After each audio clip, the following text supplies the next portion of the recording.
Here's something simple but important for LLC owners to think about and to understand. And it's member managed versus manager managed LLCs. So when you form an LLC, you usually have to choose one of those two. And most people just click member managed without even thinking about it. So here's what you're actually deciding when you do that. In a member managed LLC, the owners run the company. Things like day-to-day decisions, operations, strategy. If you own it, you manage it. And so if you are a member managed LLC, that's how it works. In a manager managed LLC, the owners choose a manager and that manager runs the business. That manager could be one of the owners, or it could be someone else completely different and entirely separate from the business. The other members are considered more just like investors. And so why does this matter practically?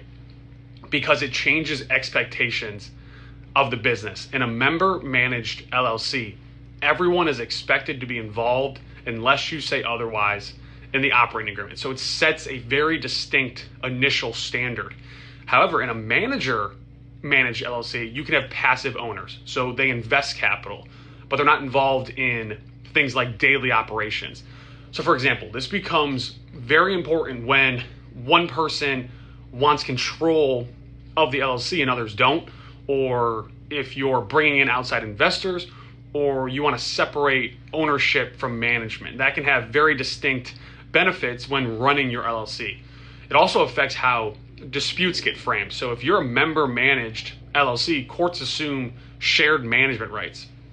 On the flip side, if you're manager managed, courts assume that control is centralized into that one manager. So before you check that box, you need to ask yourself, do I want all owners involved in management, or do I want a clear separation between ownership and operations? And that choice is not just a box to check, it shapes how your company actually runs and functions.